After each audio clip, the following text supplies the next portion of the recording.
Assalamualaikum warahmatullahi wabarakatuh. Perkenalkan, nama saya Amaluddin Adnanakoro. Saya dari kelas B Sistem Informasi. Baik, saya akan menjelaskan tentang normalisasi. Normalisasi merupakan cara pendekatan dalam membangun desain logika basis data relasional yang tidak secara langsung berkaitan dengan model data, tetapi dengan menerapkan sejumlah aturan dan kriteria standar untuk menghasilkan struktur tabel yang normal. Sedangkan tujuan dari normalisasi adalah untuk menghilangkan dan mengurangi redundansi data, dan tujuan yang kedua yaitu memastikan dependensi data atau data berbeda pada tabel yang tepat. Baik, masuk di bentuk unnormalized. Semua informasi yang ada pada struk pembelian toko dijadikan sebuah tabel dan bentuklah tabel menjadi unnormalized dengan mencantumkan semua file data yang ada.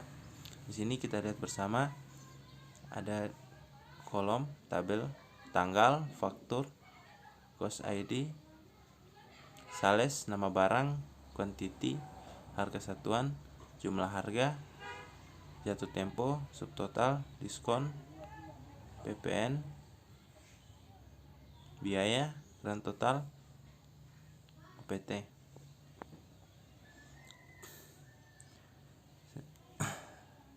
Selanjutnya, bentuk normalisasi ke-1 atau 1NF. Dalam setiap mewakil pembentukan data pasti akan ada data atau form yang tidak normal. Maka dari itu, dengan menormalkan data agar menjadi data yang spesifik akan digunakan normalisasi pertama atau 1NF. Suatu relasi yang disebut memenuhi bentuk normal pertama atau 1NF jika setiap atribut dari relasi tersebut hanya memiliki satu nilai dan tidak ada nilai yang berulang grup atribut dalam baris. Membentuk normal ke-1 1NF dengan flat table memisahkan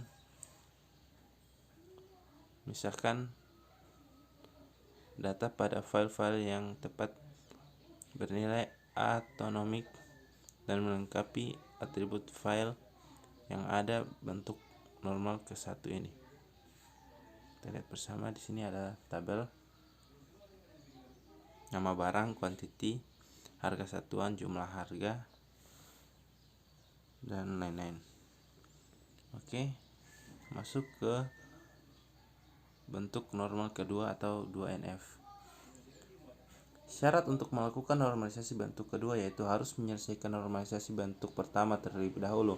Di dalam normalisasi kedua, atribut bukan merupakan kunci utama, namun untuk membentuk normal kedua harus ditentukan kunci-kunci dalam setiap file suatu form tersebut, dan kunci file harus unik dan bisa menjadi wakil untuk atribut lain yang menjadi anggota lainnya.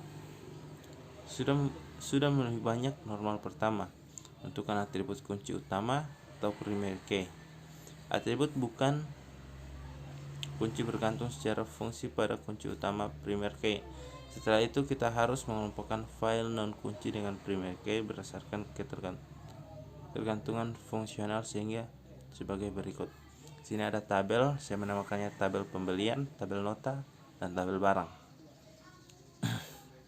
Kita lihat faktur di tabel pembelian ada faktur tanggal, plat ID, sales. Sedangkan di tabel nota ada faktur nama barang, jumlah harga, jatuh tempo, subtotal, diskon, PPN, biaya, grand total, OPT.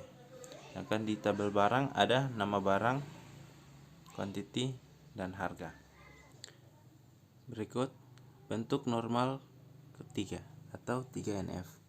Agar dapat menyelesaikan normalisasi bentuk ketiga, maka kita harus menyelesaikan normalisasi pertama dan kedua terlebih dahulu.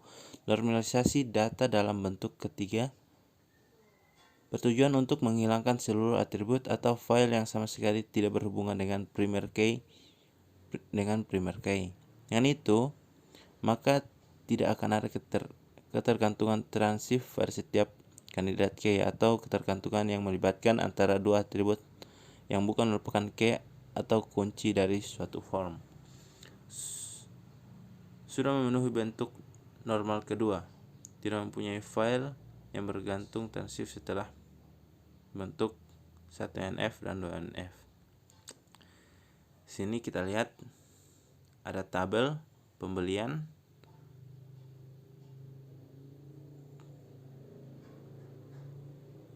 ya seperti yang kita lihat. Selanjutnya, pengujian dengan data contoh. Sini ada tabel juga, tabel pembelian dengan tabel nota, terus tabel nota dengan tabel transaksi, sedangkan tabel barang dengan tabel nota terus tabel transaksi.